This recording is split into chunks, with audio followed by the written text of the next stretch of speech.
There are four main advantages that we usually talk about. Control over the fund itself and the administration. Secondly, investment flexibility, so the ability to pick and choose your investments and access certain strategies with investments that aren't available otherwise. Taxation benefits can be quite significant in self-managed superannuation, and that is driven by some of that control that you have. And then finally, some estate planning advantages, which are quite unique to these kinds of funds. So first of all, control. Having control over your superannuation means that you can have a trust deed that you have determined is appropriate for you and your fund members. All right, in this self-managed super fund, it's a very small fund, so you can ensure that that trust deed and the fund rules provide the sorts of strategies, or allow for the sorts of strategies that you want to be able to implement during your lifetime of superannuation savings. And that means you can determine whether your fund is able to pay pensions or not, whether your fund can access certain types of investment opportunities, whether your fund is allowed to borrow to invest, those kinds of things. So that control is very important. You're at the mercy of fund rules of retail and industry funds that you have no control over. Also, we're looking at investment flexibility. So this is the ability to determine your own investment strategy, and using that investment strategy, access a path of investing for your lifetime. So whilst you're in accumulation phase and you're still working, you might like to access more aggressive types of investments that are really offering some growth. And then later on, you're able to focus on different kinds of investments that might be offering higher levels of income and things like that when you move into retirement. What is also possible, of course, is the ability to pool your money and access larger investments like real property and commercial property, even potentially your own business premises, that you just can't do in another type of superannuation fund. And the fact that you could also borrow to make that investment is just kind of cream on the cake. So some unique investment flexibility there.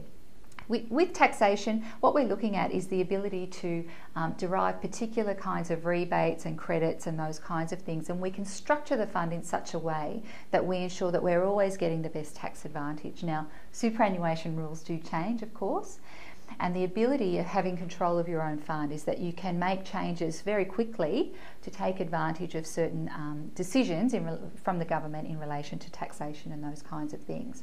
So that can really make a difference to the performance of a fund over a lifetime. And then finally, we have estate planning.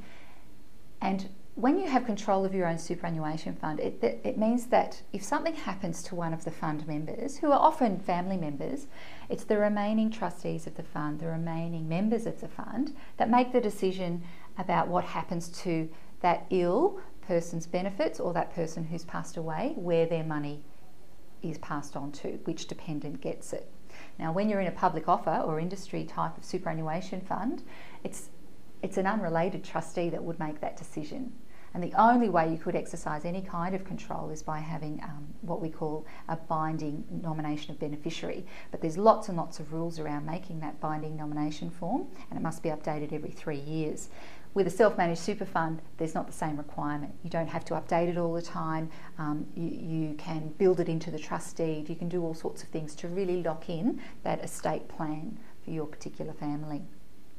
Now, in terms of cost, what we're looking at is the larger the fund gets, the better the costs are, of course, because a lot of the costs are fixed and we're looking at scale. So in terms of downsides, I guess, cost can be prohibitive if we only have a very small amount of assets.